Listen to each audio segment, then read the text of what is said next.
Y él siempre aclaraba que no tenía educación académica, que se autopercibía como un hombre bruto, iletrado, sin mucho que aportar. De igual modo yo insistí, y él me dijo lo mismo. Sus últimas palabras, o el último consejo que yo recibí de él, fue lo mismo que me dijo el día que decidí irme de mi casa paterna a mis casi 17 años. Él me dijo: lo único que te voy a pedir es lo de siempre, mijo. No hagas nada de lo cual te arrepientas, porque no quisiera tener que caminar por el barrio con la cabeza agachada, porque los Goebbels siempre fuimos pobres, pero también siempre fuimos gente honrada. Y eso fue una carga, ¿no? Porque las últimas palabras siempre suenan más que un deseo como una última orden, un último legado, alguien que te está pidiendo en las horas finales, en la estación, en la última estación. En la cultura popular, la última orden del famoso rey Leónidas, antes de morir en la batalla de la Termópilas, fue que el grueso del ejército griego se retirara, mientras él y sus 300 espartanos, que de hecho hay una película que retrata esta historia, mientras él y sus 300 valientes se quedaban para cubrir la retirada y luchar hasta el final. Y según la historia, las últimas instrucciones del rey a sus hombres antes del combate final fueron: desayunen bien, que hoy cenaremos en el infierno. No alienta mucho eso, ¿verdad? Y Leónidas resistió y mantuvo la posición con sus 300 espartanos hasta que murió el último de ellos, y su famoso epitafio o epigrama dice: extranjero, ve y dile a los espartanos que aquí morimos obedientes a una última orden. Por eso digo que las últimas palabras, ya sea de un rey, de un padre que no tiene preparación académica, siempre terminan sugiriendo una última orden. Pero estas últimas palabras no son solo patrimonio de quienes mueren, porque también alguien que está a punto de cambiar de empleo, es probable que necesite expresarle sus últimas palabras a sus socios, a sus amigos con los que ha trabajado durante largo tiempo. A los padres también les llega el momento de expresar unas últimas palabras de recomendación a sus hijos en el momento que se van de casa, ya sea para estudiar o para emprender un matrimonio, su propia vida, volar su propio vuelo. Entonces, existen diferentes razones por las que quizá tengamos que expresar unas últimas palabras en varias ocasiones de la vida. Durante los años que llevamos aquí en River Arena, esta congregación escuchó cientos de mis mensajes. Hay gente que se suma desde hace poco, pero hay gente que está hace años, hace casi 16 años que caminamos juntos.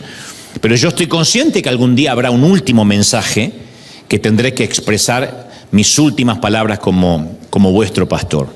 Será cuando me toque pasar a una nueva asignación o simplemente cuando Dios me diga: hasta acá llegaste.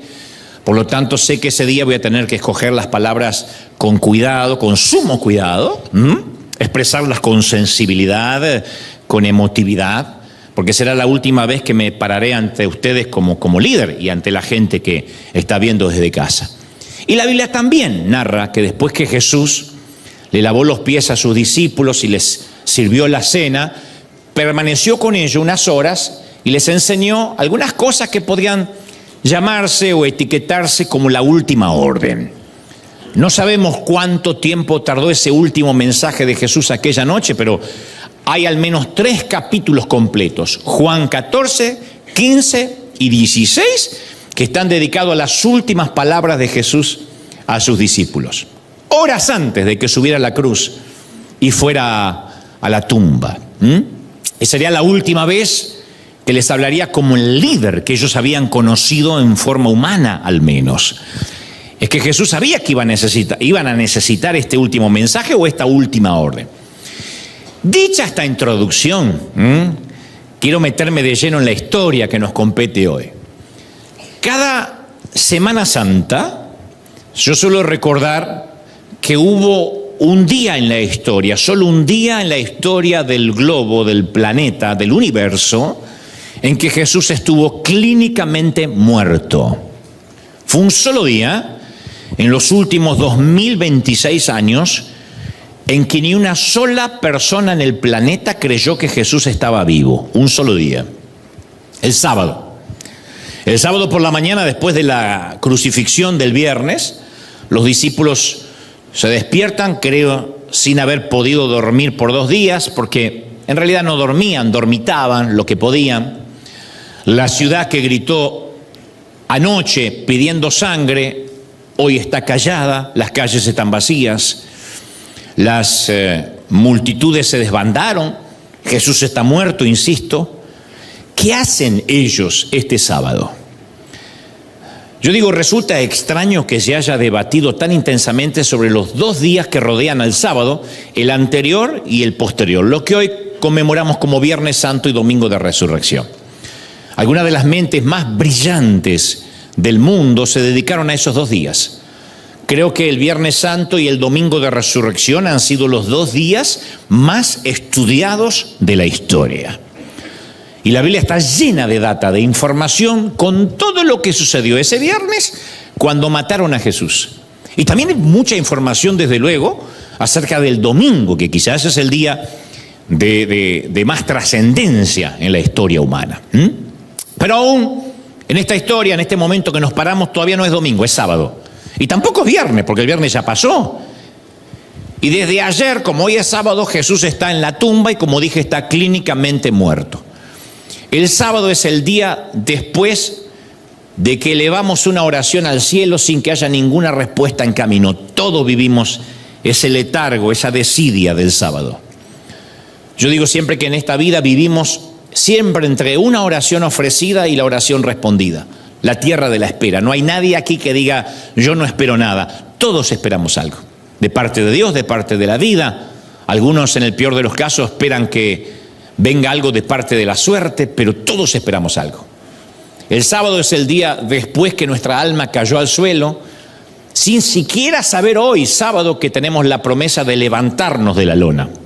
Es el día de la desesperanza, entre la desesperanza del viernes y el gozo del domingo, entre la confusión del viernes y la claridad que por ahí va a venir mañana, entre las malas noticias del viernes y las buenas noticias del domingo, entre la oscuridad y la luz.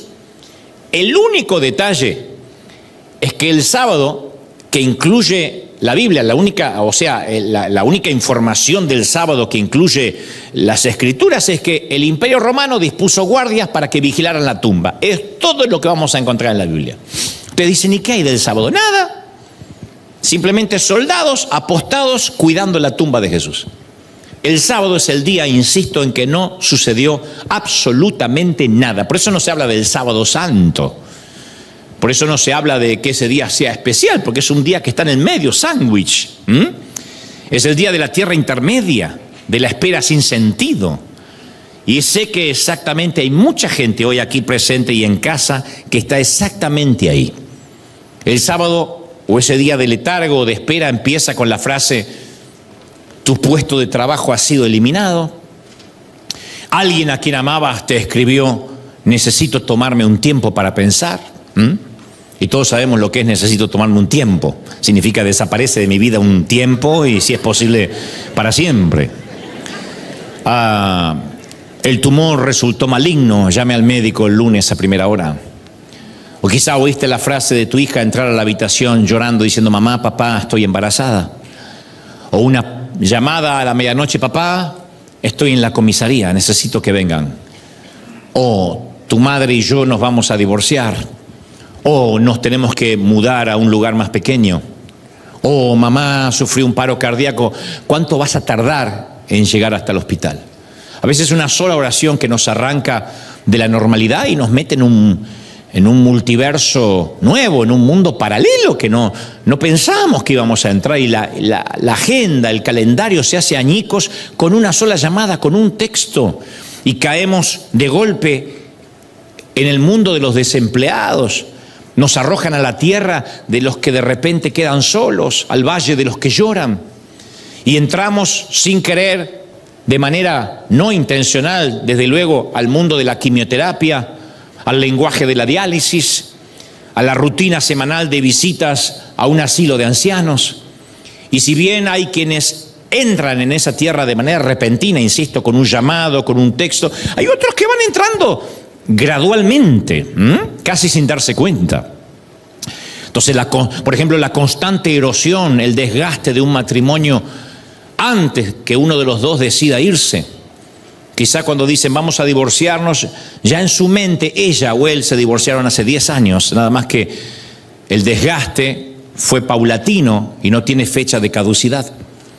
El corazón de adolescente que va alejándose lentamente de sus padres y se va desconectando de Dios. La mamá que sufre la pérdida gradual de su memoria y con ello su independencia se va esfumando poco a poco y cada vez se parece más a una niña.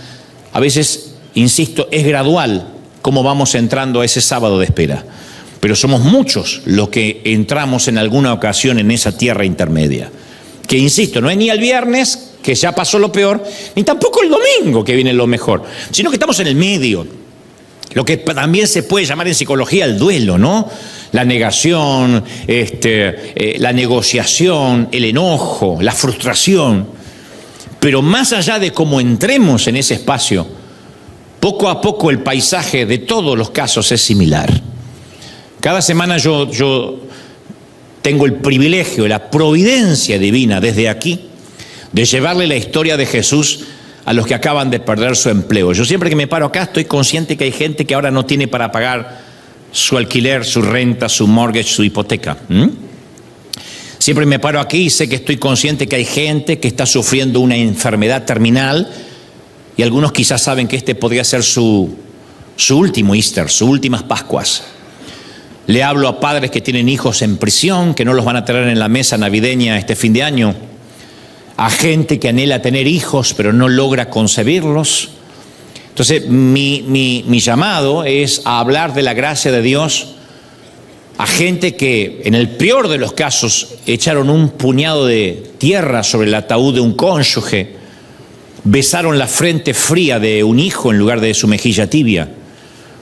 Y yo tengo la firme convicción que la tierra intermedia, ese sábado donde nos sentimos profundamente solos y dolidos, es terreno fértil para conocer a Dios de un modo muy íntimo que antes no habíamos conocido. Pero también soy consciente, porque no soy un timorato, que esa tierra de silencio también es terreno para que nos volvamos resentidos, llenos de amarguras, cáusticos. Porque en el desierto la fe puede germinar y florecer y darnos una resiliencia que no soñábamos que teníamos, pero también es el desierto en donde la fe se puede marchitar, se puede morir, hay gente que no sale. Entonces, este mensaje de hoy, para los que estamos aquí en casa y ustedes en vuestros hogares, no pretende ser un manual de pasos fáciles para encontrar la salida de la tierra del medio, la tierra intermedia. Yo no pretendo darte consejos sobre tus matrimonios, ni sobre cómo encontrar empleo o cómo salir de las deudas. No quiero ofrecerte consejos sobre cómo cambiar el corazón de tu adolescente rebelde, ni la conducta de tu pareja. Pero quiero que me veas hoy como un guía de turismo, torpe guía de turismo, por esta tierra de sábado, y quizá pueda ayudarte a atravesarla con mayor habilidad.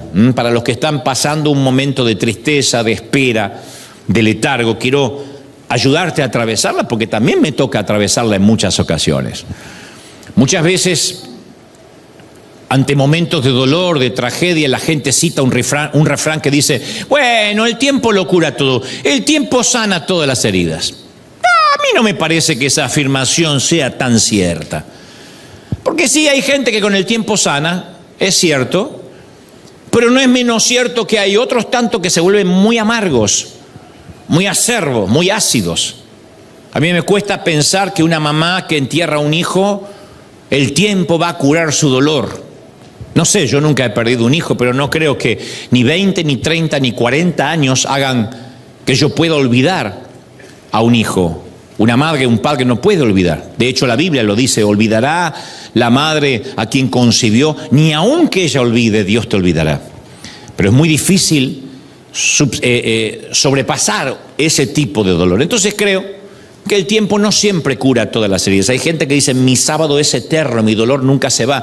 Respiro con dificultad desde hace años. Y no está hablando de un tema pulmonar, sino de un tema emocional. Entonces la tierra del sábado, mis queridos, nos obliga a elegir entre lo uno o lo otro, o que la fe crezca o llenarnos de amargura. Y esa decisión siempre va a ser nuestra. La cosa es que volvamos al sábado de los discípulos en esa noche eterna o en ese día eterno de sábado. Ahora solo vemos un puñadito de seguidores. El viernes, insisto, fue el día de la pesadilla, la muerte de su Señor, el asesinato de Jesús. El sábado es el día que saben que de algún modo tienen que seguir adelante, no saben cómo, pero tienen que seguir. Así que ahí están los que creyeron en Jesús, que se reúnen calladamente como quien termina un funeral, literalmente. Más que presenciar un funeral, ellos presenciaron un asesinato, ¿no? ¿Recuerdan el último mensaje de Jesús? Esas 2-3 horas que habló con ellos. ¿Recuerdan su última orden? Las cosas que él dijo, lo que enseñó, lo que hizo. Como sucede en algún funeral o en un memorial que uno a veces entre lágrimas se ríe porque recuerda alguna anécdota del difunto. Recuerdan las personas que tocó, que sanó. Recuerdan cómo eran las cosas cuando Jesús vivía. Algunos de sus chistes, de sus pláticas. Estos muchachos iban a cambiar el mundo. Pero ahora es sábado. Y ninguno de ellos quiere decirlo, pero en sus corazones tratan de hacerle frente a este pensamiento ineludible. Jesús fracasó. Está clínicamente muerto. Sí, fue un noble intento, pero parece que no consiguió los suficientes seguidores. No pudo convencer a los principales sacerdotes de su inocencia. No pudo ganarle a Roma. No pudo derrocar el César lo derrocó a él. No pudo lograr que todos entendieran su mensaje. Entonces el sábado, insisto, es el día en que nuestros sueños están clínicamente muertos. En que decimos, yo estoy en esa misma situación. A mí no hay palabra que me haga creer de que las cosas van a cambiar para bien. Es cuando uno sabe que tiene que seguir adelante, pero no sabe cómo. ¿Quién nos enseña a seguir adelante después de una muerte que nos golpea? ¿Cómo se sigue? Una vez unos papis que enterraron a su hijo y me tocó oficiar su funeral, y encima no era un hijo que se estaba muriendo por una enfermedad, lo cual de alguna forma va preparando mentalmente a sus padres, sino que había sido asesinado por una pandilla. Él me mira, el caballero, el hombre, que parecía que estaba hipertérrito, que no se iba a quebrar nunca, me dice, ¿cómo se sigue viviendo? ¿Cómo hago para vivir? ¿Cómo se vive? Tú que sabes un poco más, me dice, ¿cómo se vive después de esto? Y no supe qué decirle, le dije, no sé. No he perdido nunca un hijo, nunca una tragedia así golpeó mi seno, así que no sé qué decirte, solo lo abracé en silencio. ¿Cómo se sabe? Esto es lo que los discípulos están pensando. Ahora, para que el domingo, que es lo que esperamos mañana, tenga sentido, tiene que existir el sábado. Yo sé que todos queremos que todos los días sean buenos días, ¿o no? Pero la enfermedad es lo que nos ayuda a valorar la salud. Y somos tan frágiles de mente los seres humanos que si de tanto en tanto al menos no tenemos una gripa, no valoramos la salud. El domingo pasado yo estaba casi sin voz aquí y dije, wow, pensar que nunca doy gracias a Dios por tener buena voz, por estar firme, por tener energía. Pero claro, cuando la salud se pone un poco frágil, y hablo de una gripe, o una gripa, no estoy hablando de una metástasis, de un cáncer, de un tumor, cuando lo tomamos por sentado nos volvemos desagradecidos. Nos quejamos por el tránsito, por el poco estacionamiento, por estar de pie. Entonces, de tanto en tanto, un paseo por el hospital, un paseo por los pasillos blancos de una clínica, nos hacen ser agradecidos por estar en una cama que, aunque no es la mejor, no es tan cara como la de un hospital. Porque no hay cama más incómoda que la de un hospital, pero sin embargo es la más cara en la que vamos a dormir. El fracaso nos ayuda a valorar el éxito. Los días malos nos hacen pensar en los días buenos. La deuda nos ayuda a valorar la abundancia. Qué lindo cuando no debía nada, ¿no? Pero cuando los acreedores llegan, cuando las tarjetas de crédito se pagan al mínimo, decimos, wow, pensar que algún día, no sé si yo era más rico, pero necesitaba menos. Los tiempos difíciles nos hacen valorar los buenos tiempos. Entonces decimos, bueno, está bien, para eso está el sábado, pero aún así decimos, no, pero no debería estar el sábado ahí. ¿Por qué está ahí el sábado en el medio? Porque, a ver, parece no contribuir nada a la línea del relato.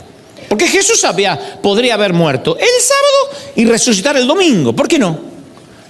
Parece extraño que el Señor permitiera estos dos acontecimientos, la muerte y resurrección, y que los extendiera a 3 días. Si van a pasar 2 cosas, muerte y resurrección, ¿por qué 3 días? ¿Por qué el sábado en el medio? El apóstol Pablo escribió en 1 Corintios 15:3 y dijo: porque ante todo les transmití a ustedes lo que yo mismo recibí, que Cristo murió por nuestros pecados según las Escrituras, que fue sepultado y resucitó al 3er día según las Escrituras. Entonces las Escrituras del Antiguo Testamento están repletas de eso que podríamos llamar relatos que incluyen 3 días. No hay que saber mucho de Biblia, pero te puedo contar rápido que cuando Abraham tiene que sacrificar a su hijo Isaac, encuentra un corderito para reemplazar a su hijo al 3er día. Los hermanos de José en Egipto son llevados a la cárcel y los saca José al 3er día. Rahab, que era una ramera, les dice a los espías israelitas que se escondan de sus enemigos, pero que van a estar seguros después del 3er día. Hay una tal Esther que cuando oye que su pueblo va a ser masacrado por un genocidio, se retira a orar y a ayunar, y al 3er día el rey la recibe favorablemente y ella intercede por su pueblo. Entonces, el 3er día es un patrón muy recurrente en la Biblia, porque todos los relatos de 3 días comparten la misma estructura. El primer día hay problemas, el 3er día hay liberación. El viernes las cosas se ponen feas, el domingo hay resurrección. ¿Qué hay en el segundo día? Nada. Es un día suegra. Nada.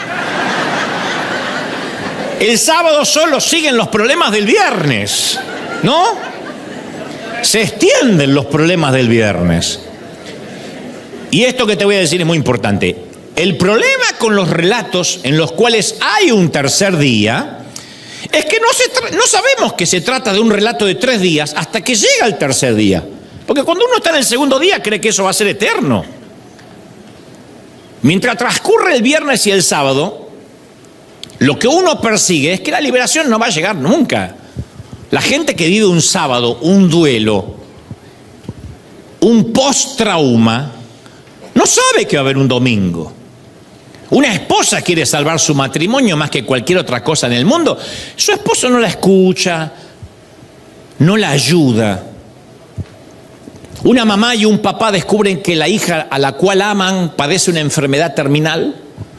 Oran a más no poder, pero solo se encuentran con el silencio y los diagnósticos, los análisis cada vez dan peor.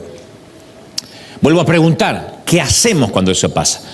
¿Qué hacemos cuando no hay esperanza? Y el sábado parece que se extiende. Bueno, la Biblia menciona al menos 3 opciones. Primero, podemos elegir la desesperanza, decir, ya está, listo. No espero más nada, espero la muerte. Pablo escribe respecto a esto y dice, el apóstol dice, ¿cómo es que dicen algunos de ustedes que no va a haber resurrección? O que no hubo resurrección. En otras palabras dice, él mencionaba aquello que decía, no, nunca va a haber un domingo, la vida es un sábado eterno. Hay gente que es así de depresiva que dice, no, la vida es un sábado eterno. En Argentina se dice, la vida es un tango. Porque el tango siempre es triste. Me abandonó la morocha. El tango es más triste que los mariachis. Porque hay corridos mexicanos que yo los he visto que uno quiere suicidarse en adhesión a la segunda estrofa. Pero los tangos son aún peores y hay gente que vive un eterno tango y dice, no va a haber domingo nunca, ya está, así es la vida. Y si dudan de esto, cuando vayan a Buenos Aires, súbanse a un taxi y pregunten al taxista, ¿cómo ve el gobierno? No importa el gobierno que sea. Antes de bajarse del taxi, los dos van a pedir la eutanasia. Porque hay gente que dice, bueno, hay que acostumbrarse a esto es la vida. La segunda opción es que podemos escoger la negación, no la resignación, negarnos. Ahí entran las explicaciones simplistas, las respuestas fáciles, la complacencia artificial, ese optimismo forzado, ese triunfalismo falso. Medita, prende velas aromáticas y espera que la suegra sea agarrada por el ice. Bueno, no dije eso, fue un chiste. Lo que pasa es que sonó mejor en mi mente que cuando lo dije. I'm sorry. No quiero insultar a pobre Ice. No. Bueno, la negación es la segunda opción, ¿no? Pablo le escribe a Timoteo que algunos andaban diciendo, dice que la resurrección no existió. Y dice, y así trastornan la fe de algunos. En otras palabras, algunos decían, no, la resurrección no pasó. Ya es domingo. Así que confesemos que es domingo aunque no pasó nada. Porque la resurrección no existió, así que vamos a hacer que existe. Claro, entonces uno que está enfermo, que todavía está pasando por problemas, dice, pero para mí mi sábado es eterno. Sí, pero confiesa que las cosas van a mejorar. No se trata de confesar. ¿El domingo existe o no? O las cosas cambian o no cambian. Porque después cuando las oraciones no son contestadas nos dicen, no tuviste suficiente fe. No. Por eso que nuestro sábado a veces es eterno, porque nos quieren hacer confesar lo que no sentimos. Insisto, un triunfalismo falso, un evangelio de multinivel. Las cosas van mal, pero confiesa que van bien. Eso no va a cambiar las cosas. Pero hay una tercera opción. Podemos esperar. ¿Qué es lo que hay que hacer cuando duele? Esperar. ¿Qué hace alguien en un postoperatorio, en una cama de hospital, después de una intervención quirúrgica? Ahora hay que esperar. ¿Cuánto? Y vamos a ver cómo el cuerpo evoluciona, hay que esperar. No sé si alguna vez has tenido el infortunio de tener que ir a un hospital porque te avisaron del accidente de alguien y te dicen, bueno, traumatismo de cráneo, tiene algunas fracturas, algunas costillas rotas. Hay que ver cómo evoluciona y hay que ver cómo pasa la noche. Y uno quiere más certezas. Uno le dice, no, pero ¿qué significa cómo pasa la noche? Bueno, hay que ver cómo evoluciona. Hay que ver cómo se recupera, hay que esperar. Descansar, confiar, obedecer. Obedecer la última orden, el último mensaje dado. Jesús dijo en Juan 5:17, mi Padre hasta ahora trabaja. Y uno se nos olvida esa frase, se nos olvida. El Padre, Dios todavía está trabajando. Dios no se toma vacaciones. Claro, Él descansó al séptimo día de la creación, pero al octavo día volvió a trabajar. Y desde entonces no ha parado, Él sigue obrando. El Salmo 37:7 dice una frase que me encanta, dice, guarda silencio ante el Señor y ante el dolor espera en Él. Y aclara, no te alteres. ¿Viste qué bronca que da cuando te dice, tranquilo? ¡Estoy tranquilo! Pero acá dice, no te alteres. Ni siquiera te sulfures. Entonces, el juego de la vida, señores, es saber en qué temporada estamos viviendo. Como las temporadas otoñales, primaverales, verano, invierno. El sabio Salomón escribió en el capítulo 3 de Eclesiastés, todo tiene su tiempo, todo lo que se quiere debajo del cielo tiene su hora y tiene su temporada. Y Salomón repasa una lista de 28 temporadas al menos que vamos a vivir. Retazos de los tipos de etapas que probablemente vamos a experimentar en el curso de una vida. Vive lo suficiente y pasarás al menos por 28 temporadas. Si alguien tiene dudas de cuáles son, Eclesiastés 3 te dice cuáles son las 28 temporadas que vamos a pasar. Y habla de tiempo de reír y tiempo de llorar. Tiempo de cosechar y tiempo de no cosechar. Tiempo de levantar la cosecha, tiempo de sembrar. Tiempos de lluvia, tiempos de sequía. Y es muy importante identificar las temporadas para que cuando una temporada llega a su fin, no aferrarnos a ella, sino salir con elegancia. Lo que más nos cuesta a los seres humanos es decir, bueno, esta temporada terminó. No hay peor cosa que ver a un hombre que vive una eterna adolescencia mental. Pero no porque tenga una anomalía, sino porque se resiste a pensar de que ahora debe ser adulto y ya no puede depender de los padres. No hay peor cosa que una mujer que ve a su esposo que no quiere enfrentar la realidad, la responsabilidad de darle seguridad. Pero es gente que vive, se le llama psicológicamente el síndrome de Peter Pan. Viven continuamente pensando que son niños. No hay peor cosa que ver a alguien todo estirado así, que anda con un auto descapotable, todo teñido, y uno dice, pero tiene 80 años el Sugar Daddy este. Y no quiere aceptar la edad. Bueno, mujeres también, pero no las quiero ofender, pero no quieren. Hay parejas que son absorbidas en el vórtice de una relación disfuncional. No son son malas personas, sino que no son el uno para el otro. Y son las peores versiones de sí mismos cuando están juntos. Pero ninguno tiene el valor de cerrar esa temporada y continúan un eterno noviazgo, una relación tóxica.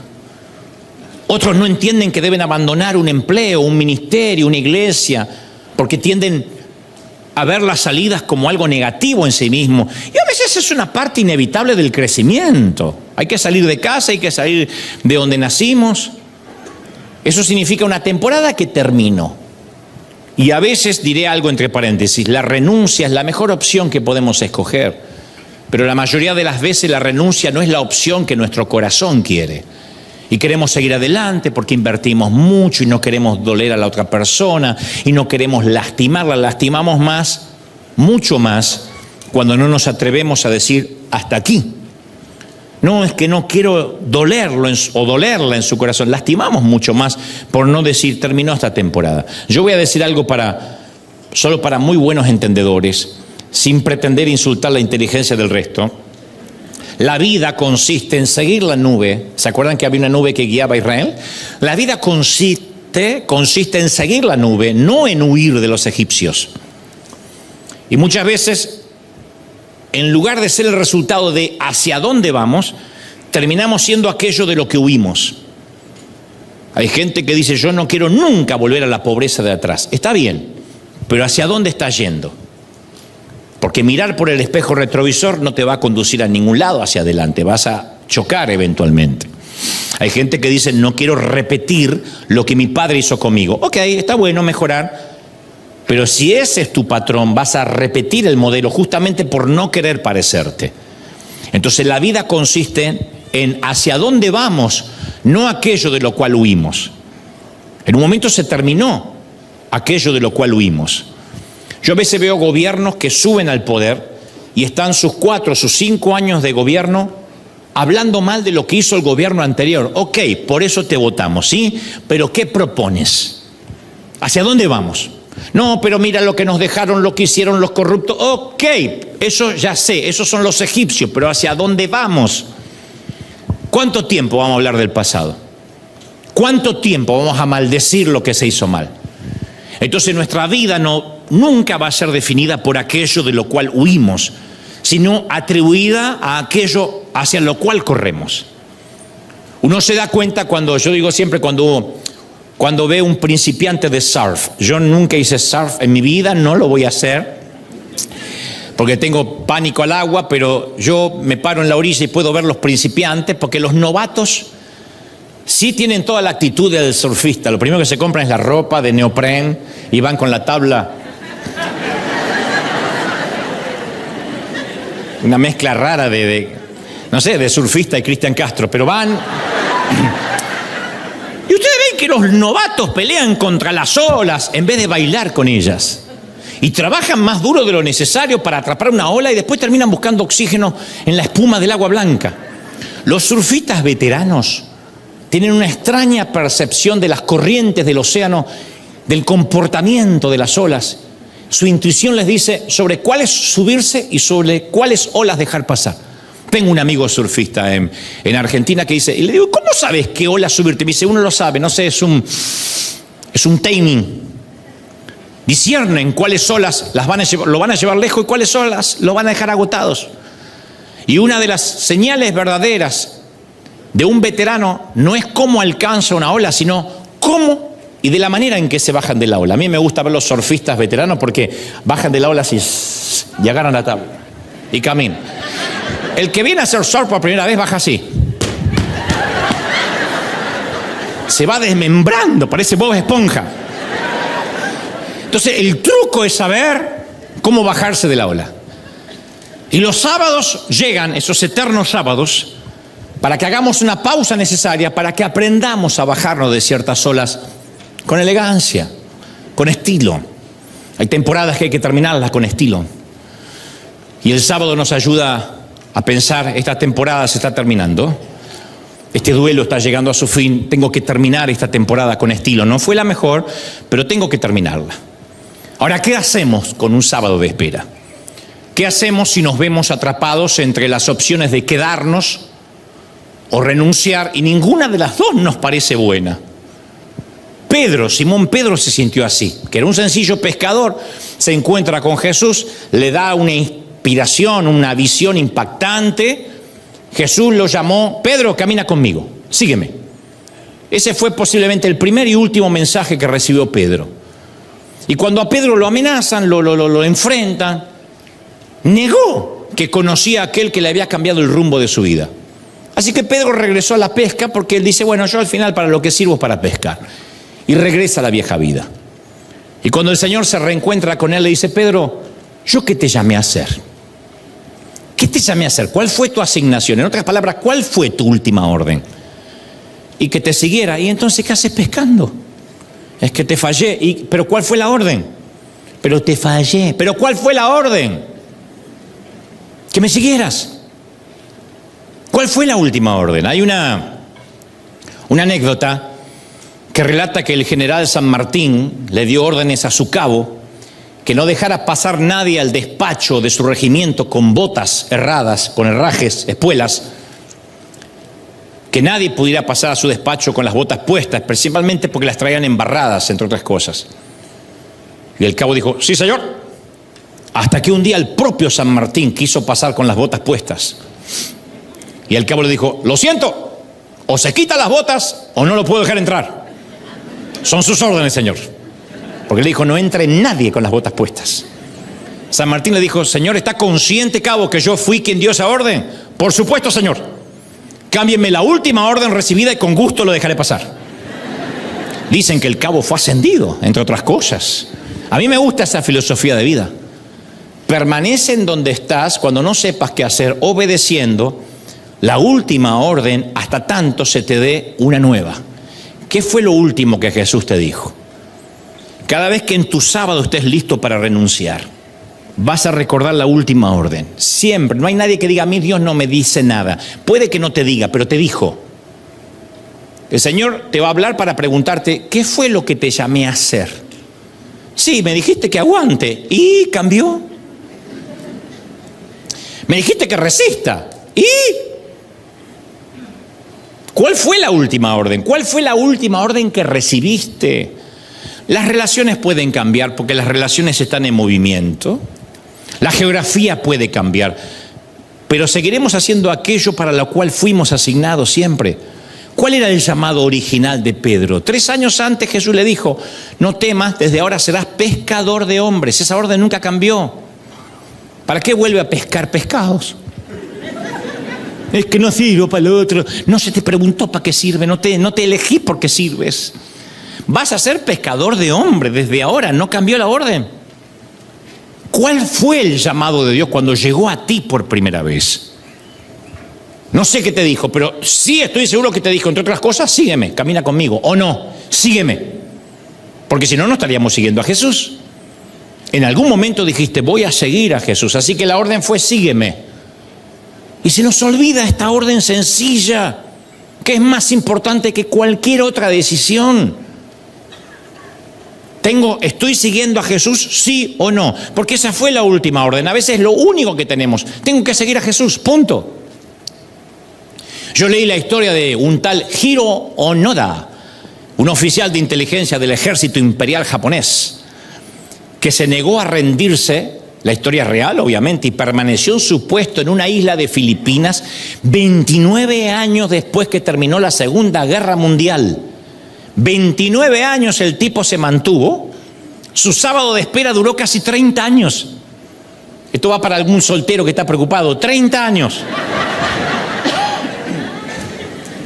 En 1944, Onoda fue enviado a una isla de Filipinas con instrucciones estrictas de sus superiores: montar guardia, no rendirse jamás, ni quitarse la vida. 3 instrucciones: montar guardia, no rendirse jamás, no quitarse la vida. Y cuando Japón se rindió en 1945, Onoda vio folletos lanzados desde aviones anunciando el fin del conflicto, que era la manera de avisarles a los soldados que estaban en el frente que el conflicto bélico había terminado. Y él pensó que era propaganda enemiga, pensó que era mentira y que era una trampa para capturarlo. Dijo: tu abuela, voy a caer en esto. Eso lo acabo de agregar, pero creo que lo dijo. Pasó 3 décadas oculto en las montañas, sobreviviendo a base de cazar ganado, recolectar frutas. Recién en 1974, un joven explorador japonés lo localizó, pero Onoda se negó a deponer las armas. Alegó que solo lo iba a hacer si recibía la orden directa de su comandante original. Dijo: no me muevo de aquí si mi comandante no me cambia la última orden. ¿Sabe lo que tuvo que hacer el gobierno japonés? Tuvo que localizar a su antiguo superior, que ya era un civil y trabajaba regenteando una biblioteca. Tuvo que llevarlo a la isla para que le leyera formalmente la orden de rendición. Su antiguo comandante, el mayor Yoshimi Taniguchi, viajó personalmente hacia la isla para relevarlo oficialmente de su deber. Recién entonces Onoda entregó su rifle, que aún estaba en perfecto estado de funcionamiento. Y al regresar a Japón fue recibido como un héroe, solo que como volvió 30 años después, no podía adaptarse. Y él solía decir a la prensa: lo que me mantuvo con vida fue mi última orden recibida. Monta guardia, no te rindas, no te quites la vida. Entonces, cuando no sepamos qué hacer, hay una última orden que el Señor nos dio. La mayoría de las veces, seguir una última orden va a ser lo mismo que abrazar la incertidumbre. Yo lo sé. Noé, todo el mundo se le rió por 120 años. Tardó 120 años en construir un barco en un lugar donde nunca había llovido, en un desierto. Porque una cosa es aguantarse 3 días, 4 días, 3 semanas. ¿Sabes lo que son 120 años? ¿Cuál fue la última orden? Construye un arca, va a llover. 120 años. Y la Biblia dice que Noé hizo todo conforme a Dios le había mandado. No hubo cambio de órdenes, no le habló en la mitad, a los 50 años no le volvió a decir, no hubo una reconfirmación a los 80, a los 90 no hubo una revelación. Construye un arca, punto. Cualquier jefe pragmático humano sabe que una orden no resiste análisis ni discusión. ¿Cuál fue la orden que se te dio? Entonces las personas de fe construyen barcos en medio del desierto. No le tienen miedo a la incertidumbre, a la espera del sábado. Bueno, es lo que me mandó a hacer. No necesitan saber qué es lo próximo que va a suceder, porque saben que Dios ya sabe lo que va a pasar. No necesitan explicaciones porque saben que Dios tiene un plan. Dios no siempre dice cómo lo va a hacer, sino que nos dice que sí o sí lo va a hacer. ¿Cómo? No sé. Él va a ser fiel, va a cumplir la parte que le corresponde en el trato. Le dice a Abraham: vete, sal de tu tierra, punto. Le dice a Pedro en la barca: ven. Al menos Abraham tiene más explicación. Le dice: vete de tu tierra y tu parentela. Qué buena excusa para dejar la suegra. Vete de tu tierra y tu parentela. Pedro le dice: Jesús, ven. Y mientras sus entrañas estaban tan agitadas como la barca solo escucha esa palabra: ven, Pedro. Cuando Jesús caminaba sobre el agua y él estaba en el barquito. No le ofreció una tutoría para que aprendiera a caminar sobre el agua, un tutorial de YouTube. No le dio detalles de ninguna clase, le dio una orden: ven. ¿Qué esperaba? Obediencia. Entonces, cuando Dios es el que nos habla, con una palabra es más que suficiente. Hasta tanto nos cambie la orden. Pedro no caminó sobre el agua, caminó sobre esa palabra. Salió de la barca para caminar sobre aquel ven. Entonces, ¿tenemos la suficiente fe en Dios para actuar sobre una sola palabra? Y si tuvieras una sola palabra, y si todo lo que Dios te dijera no fuera una revelación, una visión, un sueño.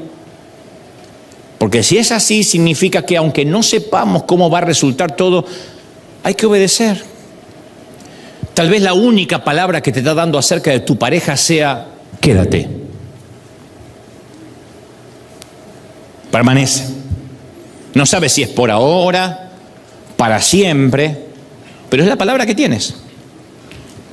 Algunas veces obedecer significa eliminar tu plan de huida. Permanece. Quizá la única palabra que te está diciendo acerca de tu futuro sea: confía. ¿Cómo confiada? ¿Cómo confía? Confía. Es posible que lo único que te haya hecho ver acerca de tu situación sea yo proveeré. Y estás hasta acá de deudas. Y Dios te dice yo proveeré. Y vas a tener que aprender a obedecer a un Dios que no entra mucho en detalles, porque es pragmático, como todo jefe, como toda persona que sabe a dónde va, sé de dónde vengo y a dónde voy, dijo Jesús. Yo he tenido empleados o gente que ha trabajado conmigo durante muchos años, desde hace muchos años. Y siempre tengo el círculo más cercano a mí, le llamo el círculo rojo, que son los que menos tengo que explicar, gracias a Dios. A veces le digo, por favor, haz tal cosa. A veces después le explico, a veces no hace falta. Y después tengo el otro grupo que hay que hacerle dibujito y manzanita y portero. A mí esos me agotan, generalmente tercerizo esas órdenes, las da otro. Porque cada vez tengo menos tiempo, estoy más cerca de la tumba que de la cuna. Tengo más pasado que futuro. De manera que necesito dar órdenes precisas, explícitas. Hay un diálogo maravilloso en la película Rescatando al Soldado Ryan de Spielberg, en la que un soldado le dice a su capitán, Capitán Miller, ¿usted no está harto de esta guerra? Y el capitán Miller le responde, yo no me quejo con usted, soldado, ni me quejo delante de usted. Usted se queja conmigo, yo me quejo con mis superiores y así sucesivamente. Así es como funciona la cadena de mando en el ejército. Las quejas siempre deben ir hacia arriba, nunca hacia abajo. Una queja que va hacia arriba puede que encuentre solución. Una queja que va hacia abajo solo es chisme. Porque el de abajo no me va a ayudar a resolver nada. Y luego añade esta frase memorable. Además, soldado, hay explicaciones que están por encima de su paga. Hay explicaciones que están por encima de la paga de un soldado. Solo obedece. Un soldado en la línea de fuego necesita saber si avanza, permanece o se repliega. Punto. No le tienen que contar los planes del Pentágono o las decisiones tomadas en el Salón Oval. Repliéguense. Ataquen. Es todo lo que tienen que saber. Ríndanse. Vuelvan. Avancen. No se les puede explicar a cada uno. Imagínense en un ejército explicarle a cada soldado por qué está haciendo lo que hace. Entonces, cuando estamos obedeciendo, estamos poniendo los resultados en las manos de un Dios que conoce los detalles. Punto. Me dice, avanza, avanzo. Repliégate, repliego. Espera, espero. ¿Somos soldados o no? El punto de destino de Abraham, ya Dios lo tenía señalado en el mapa antes de que Abraham diera el primer paso. Dios no le va a decir, vete de tu tierra y Dios no sabe dónde va. Ya tenía el brazo derecho extendido Jesús para sostener a Pedro antes que se hundiera en el agua. Sabía que se iba a hundir. Entonces, solo porque Dios no nos muestre los detalles, no significa que Él no los conozca. Hay cosas que yo le digo a la gente, no sé cómo va a pasar. Y algunos me dicen, pero si eres bastante estratega, ¿cómo es que no sabes? No sé. Hay cosas que a veces sé y hay cosas que no tengo la menor idea, que obedezco un paso a la vez. El Padre tiene absoluto control del universo y está más interesado en que obedezcamos de manera total antes que lo comprendamos de manera total. Hay que hacer caso, nada más, hacer caso. Mi amigo Yokoi Kenji, este querido conferencista colombo japonés, de padres colombianos y japoneses, él cuenta rápidamente que alguien fue a una entrevista de trabajo y eran 3 que desfilaban ante el CEO, que al primero le preguntó, dígame, ¿qué capacidades tiene? Y el primero respondió, manejo 4 idiomas, manejo computación, tengo experiencia en esta y en esta y en esta compañía. Y después de dar todo su currículum, el CEO dice, lo siento, no es lo que estamos buscando. El tercero ya estaba asustadísimo porque ni escuela secundaria tenía. Pasa el segundo y dice, bueno, a diferencia de mi amigo que acabo de escuchar, yo hablo 8 idiomas. Y además domino perfectamente el arte de las negociaciones y tuve mis 4 compañías. Y empieza a desplegar un currículum más grande que el primero. Y el CEO lo mira y dice, lo siento, no es lo que estamos buscando. El tercero se levantó y se empezó a ir. Le dijo, ¡ey, venga! Le dice, no, yo no tengo ni para empezar. Dice, ¿qué sabe hacer? Mire, escuchando los anteriores, lo único que yo sé hacer es hacer caso. Y el CEO dice, es exactamente lo que estamos buscando, alguien que haga caso, alguien que obedezca. No queremos a alguien que invente nada, que traiga ideas. Está todo pensado. Necesitamos que obedezca. Eso dice Dios, está todo pensado. Tus días están contados desde el vientre de tu madre. Solo tiene que hacer caso. Solo tiene que hacer caso, obedecer. ¿Sí? Pero somos fanáticos del control. Y confiar en Dios significa la pérdida del control. Y con la pérdida del control, la pérdida de la certidumbre. Yo creo mucho en la planificación, en la fijación de metas. Pero hay cosas en la vida que uno no puede predecir. Hay veces que uno tiene que subirse a la ola y surfear, un día a la vez. Surfear. Y eso vuelve loca nuestra parte obsesiva compulsiva, desde luego. Porque seguir a Cristo es abandono de control. Es permitirle al Señor que tome el volante. Jesús dijo, las zorras tienen cuevas, madrigueras, las aves tienen nidos, pero el Hijo del Hombre no tiene dónde recostar la cabeza. Él no hablaba de pobreza. Él decía, no sé dónde voy a parar al final del día, qué sé yo. Nunca nos vamos a aburrir si seguimos a Cristo. Y si estamos aburridos, ¿por qué no lo estamos siguiendo? Nunca sabemos a dónde vamos a ir, qué vamos a hacer, con quiénes nos vamos a encontrar. Esos pescadores nunca se imaginaron que se encontrarían con reyes que viajarían a las 4 esquinas del mundo antiguo, que transformarían el planeta entero. La vida es como intentar planificar una boda. Viste que las bodas queremos que hasta el último detalle salga bien, porque es la boda. Principalmente las damas dicen, no, mi boda tiene que ser el clima perfecto, no tiene que haber viento, tiene que ser junto a la playa o acá o allá. Pero en una boda siempre hay niños que entran a destiempo. Una alfombra que causa un tropezón. Una alianza que alguien se tragó y no aparece. Una tía con un peinado extraño que se emociona. Un fotógrafo que no llega a tiempo, ¿sí o no? Yo recuerdo una boda que una vez oficié. Estaba casando a la pareja y la dama de compañía que estaba acá se empezó a desmayar en cámara lenta. Nunca vi algo así en toda mi vida. Yo veo gente que se ha desmayado y uno tiende el reflejo a agarrarla, ¿no? Pero esta era como la película Matrix y hacía...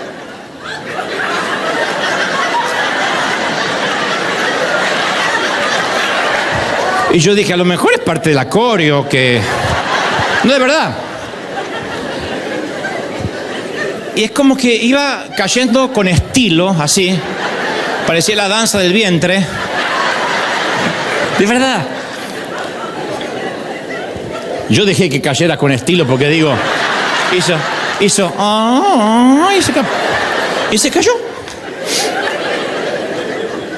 Eso hizo especial la ceremonia, porque el elemento sorpresa siempre infunde adrenalina. Yo dije, a lo mejor la contrataron para desmayarse en low motion.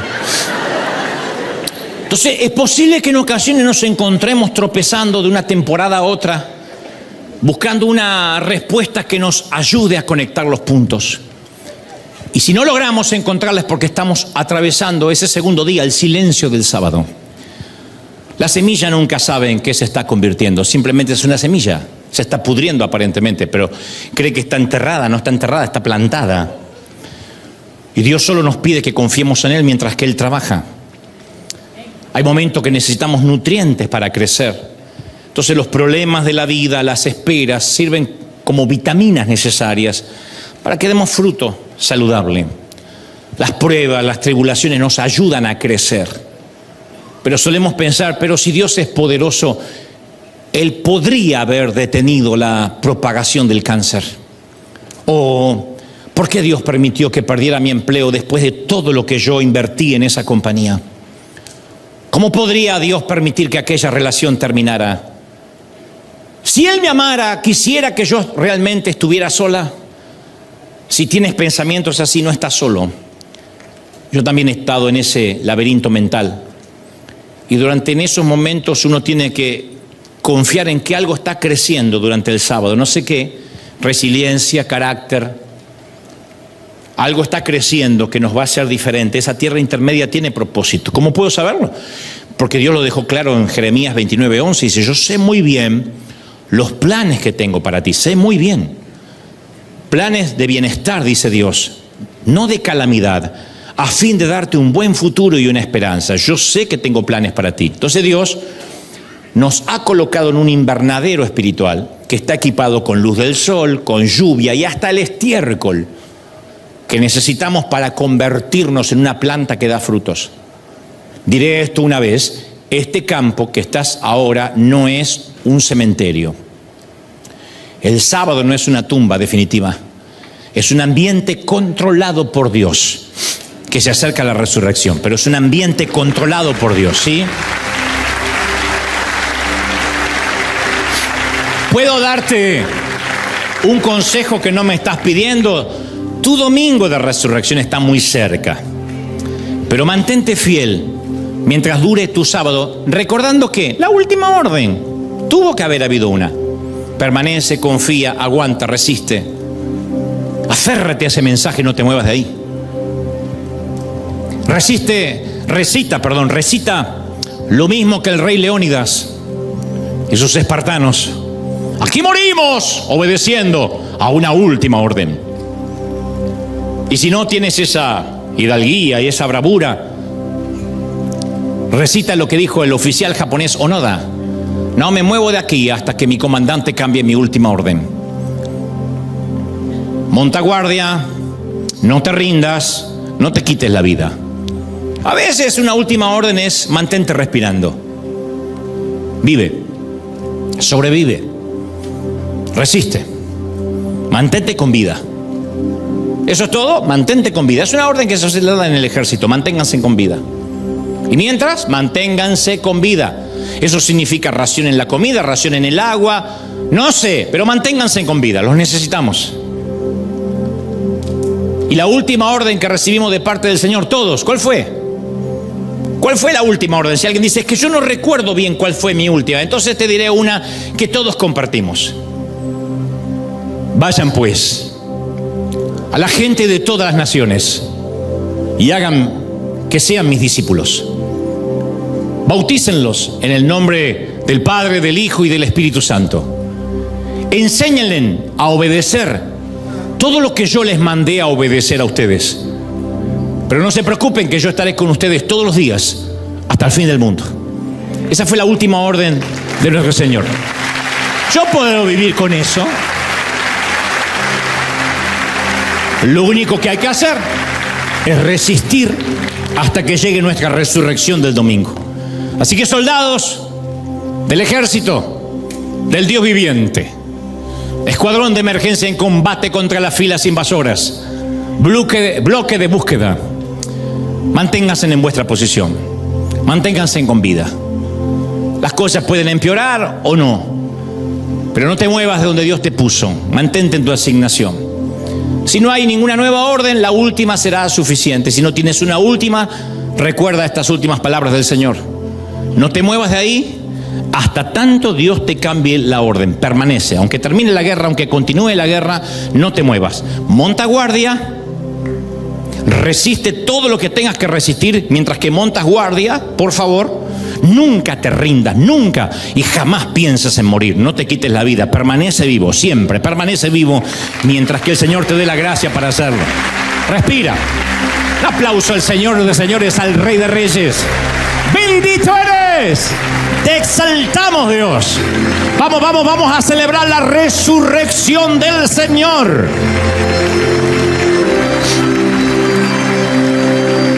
En casa, aquí tenemos algo más que vamos a compartir ahora antes de irnos.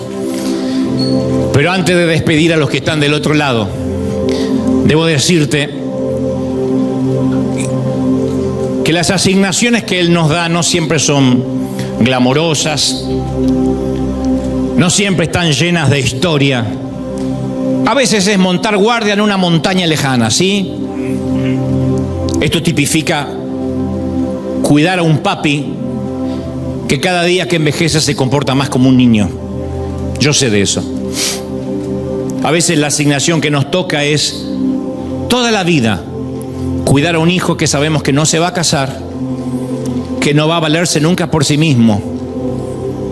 A veces en los colegios bajan papis con chicos de 28, 29, 30 años, inválidos, o con alguna discapacidad mental, alguna anomalía, ellos, a diferencia de otros padres, saben que van a tener toda su vida que cuidarlo y luego se preguntarán quién lo va a cuidar cuando yo envejezca, cuando yo me haya ido.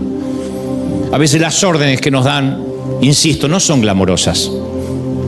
La vida nos pone en situaciones que no hubiésemos elegido por motus propio, pero hay que hacerlo.